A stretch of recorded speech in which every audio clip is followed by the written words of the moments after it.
नमस्कार। न्यूज़लेटर वितरा के संरंजन में आपका स्वागत है।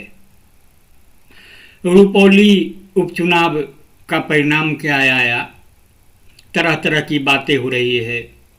मुख्य बात यह कि वहाँ के मतदाताओं ने एनडीए को और इंडिया दोनों को चिता दिया है। चर्चा यह भी कि बिहार अब तीसरी धारा में बहना चाहता है और उसे इस धारा की तलाश है। कहा जा रहा है कि चुनाव परिणाम के बाद नीतीश भी भाजपा से राहें जुदा करने की तैयारी में हैं और इसके लिए वे पृष्ठभूमि तैयार करने में जुट गए हैं। नीतीश कुमार की मर्जी वे जब चाहते हैं पलट जाते हैं, इधर से उधर चले जाते हैं। बहरहाल आज का मेरा विषय यह नहीं है। मेरा विषय यह है कि जिस तरीके से उन्होंने संगठन में बदलाव किए हैं उसका क्या कुछ असर पड़ रहा है, उसको लेकर क्या सकारात्मक नकारात्मक बातें हो रही है पार्टी के अंदर। तो सबसे बड़ी बात यह है कि जब राजीव रंजन सिंह ललन सिंह को उन्होंने राष्ट्रीय अध्यक्ष पद से हटाया था और खुद बागडोर थामी थी, तो बताया जा रहा था कि ललन सिंह नाराज हो चले हैं जिस तरीके से आरपी सिंह की विदाई कर उन्हें कमान दी गई थी। बाद में अभी नीतीश कुमार ने अध्यक्ष की जिम्मेदारी तो अपने पास रखी है, लेकिन कार्यकारी अध्यक्ष की जिम्मेदारी संजय झा को सौंप दी है। संजय झा की राजनीति में आमद भाजपा से हुई थी, बाद में नीतीश के कृपा पात्र बने, खासम खास बने। लेकिन सबसे बड़ी बात नीतीश ने यह की कि उन्होंने रिटायर्ड आईएएस मनीष वर्मा को जदयू की न केवल सदस्यता दिला दी बल्कि उन्हें संगठन में राष्ट्रीय महासचिव का पद दे दिया।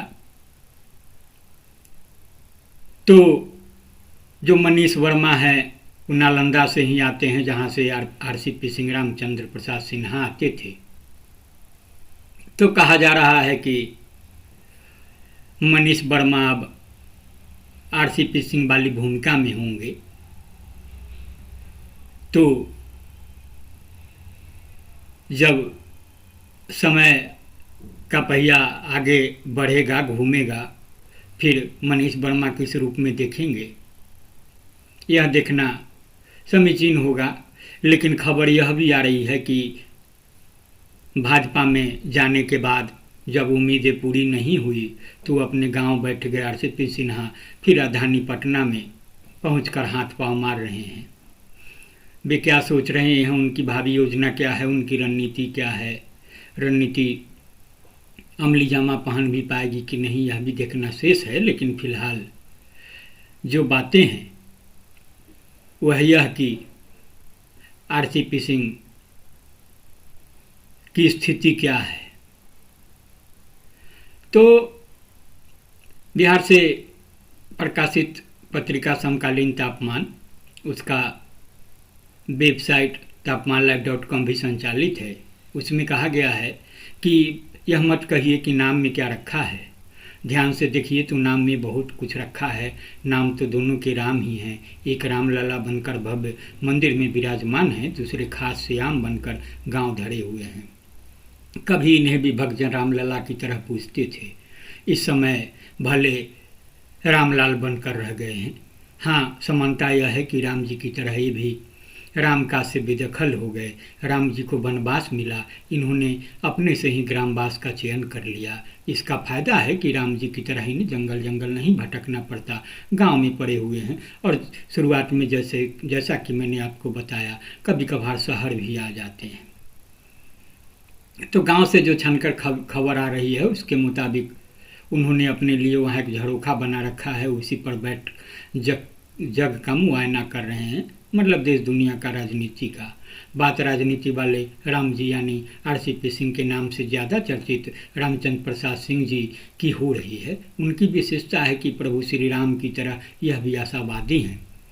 हाल ही संपन्न संसदीय चुनाव के वक्त की बात है। ऐसी चर्चा है कि एनडीए समर्थकों ने महागठबंधन में हाथ पांव चलाने का सुझाव दिया था। आरसीपी सिंह ने सिरे से खारिज कर दिया। वजह संभवतः यह कि महागठबंधन की ओर रुख करते ही ईडी, आईटी, सीबीआई में किसी का या तीनों का फेरा लग जाता। समर्थकों ने तसल्ली देने की भरपूर कोशिश की। कहा कि आपको क्या डर, आपका चरित्र तो निर्मल रहा है, कहीं कोई दाग नहीं लगा, तब फिर डरना क्या। इसके बावजूद महागठबंधन की ओर पांव बढ़ाने की उनकी हिम्मत नहीं हुई। भाजपा के रहमो करम पर निर्भर रह गए। संसदीय चुनाव के बाद रिक्त होने वाली राज्यसभा की कटपिस वाली सीट का आस टिका बैठे, लेकिन लगता है तकदीर में लिखा ग्रामवाद शायद अभी मिटने वाला नहीं है। राज्यसभा की कटपिस वाली सीट मिलने की उम्मीद भी नहीं है।